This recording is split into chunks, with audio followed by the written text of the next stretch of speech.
Brothers and sisters, today at Living Tree Community, we're going to guide you in making an almond butter banana smoothie. We'll begin with almond milk, and we'll start with a cup of spring water, and to that we're going to add a heaping tablespoon of our alive organic almond butter, made from almonds grown by a California family of 5 generations on the land. So here, let me put the spring water in the blender. Heaping tablespoon of almond butter.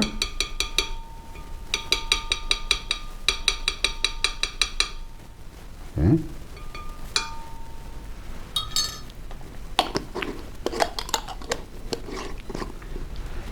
And now, let's give it a blend.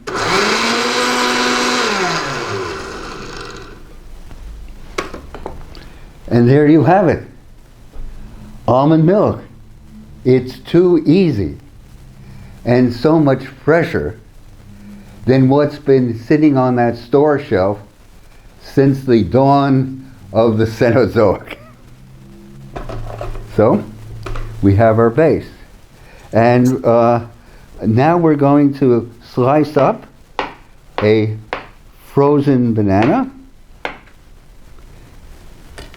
And we're going to add that.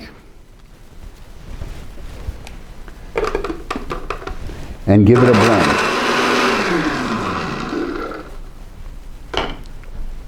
Now we're going to add a tablespoon of chia seeds. Please add chia seeds to everything you eat. They're so sustaining and nutritious, packed with minerals and nutrients. So we've added some chia seeds. We're going to add a half teaspoon of vanilla powder, Living Tree vanilla powder. We're going to add a pinch of Royal Himalayan pink crystal salt. Salt brings out the flavor. So, and then we're going to add a bit of our Vermont maple syrup.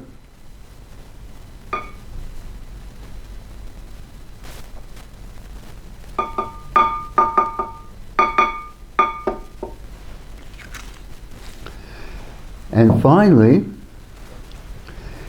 our Hawaiian alive organic honey. And let's add some of that.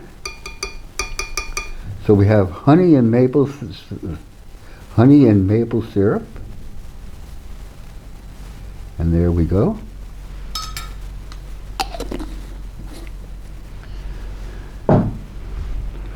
And let's give it a blend.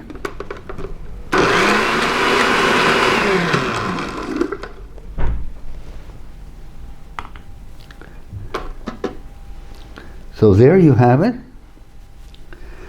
You have our almond butter banana smoothie. Imagine starting your day with this powerhouse of vivacity and aliveness. Almond butter banana smoothie.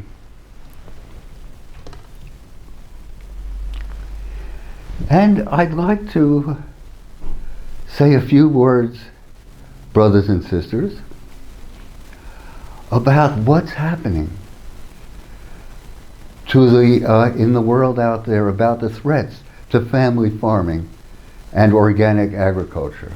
And I have, and what's happening out there is that the soil that sustains everything, is under a real, genuine threat.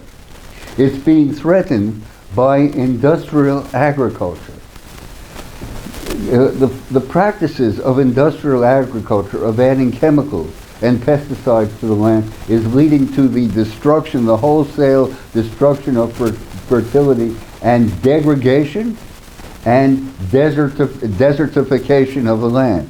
And it is said that in 60 years, topsoil, the topsoil that gives life, that sustains all living things, that the topsoil throughout the world will be eliminated, will vanish, if we continue present trends. And then another threat to the soil is hydroponics. That is growing fruits and vegetables under artificial light in chemical soup, eliminating soil completely from the equation. And hydroponics is actually a threat, a degradation of organics. Because basically, if you go ahead and get a shipping container and fill it with chemical soup and under artificial light, and grow fruits and vegetables in that shipping container, you can become organic certified. You don't have to grow your veggies in soil. You can grow them in chemical soup and still get organic certified. And I want to say also that if you're an organic farmer on the land, and you're a farmer on the land and you want to become certified, you have to grow your fruits and vegetables for 3 years rigorously to the highest standard of organics, but you're not permitted to call them organic until you get your certification after 3 years. So this 3-year period is a very expensive process indeed, because you're growing organically, much more expensive than commercial, but yet you can't become certified until, as I say, the elapse of a 3-year period. So this is, whereas if you're growing in chemical in chemical soup, you become certified instantaneously. You become certified, you get your certification instantaneously. So you have a real, genuine edge over a traditional organic farmer. And I want to say also that all organics from its inception has been about building the fertility of the soil. And that's through a rotation of cover crops. That's through the addition of compost, the addition of manure, a wonderful substance. This is how organic works. The essence of organics is building the soil, building the topsoil, regenerating the topsoil. But now, with hydroponics, you can become organic and grow your fruits and vegetables in chemical soup. And this is an affront to the American people, an affront to this American earth. And then another trend in agriculture, as if the elimination of soil was not tragic enough, there's the elimination of animals. And with the advent of fake meat and fake foods, of growing meat in a petri dish, in a laboratory, there's no need for animals. Animals are being eliminated. And meat is grown under totally artificial circumstances. And you can be sure these two trends, the elimination of soil and the elimination of animals, is leading to the destruction of family farms. It's leading to a situation in which ultra-processed synthetic foods are becoming dominant. And you can be certain that this is a factor in the surge of food-related chronic illness. And we say to you, brothers and sisters, we say to you, plant your victory garden. Plant your victory garden even now, in autumn.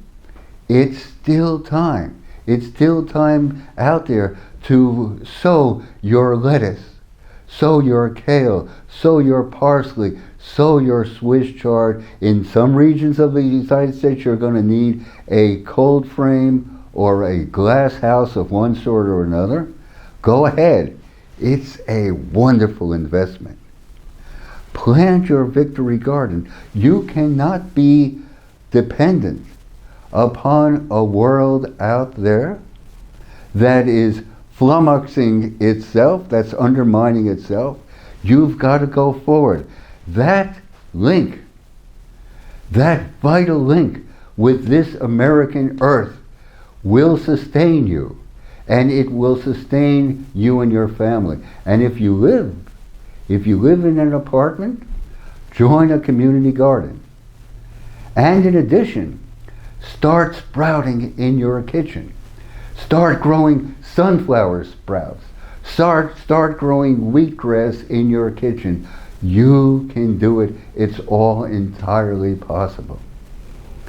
So, brothers and sisters, my privilege to share with you, let us go forward. And don't forget about your almond butter banana smoothie. Give it a try.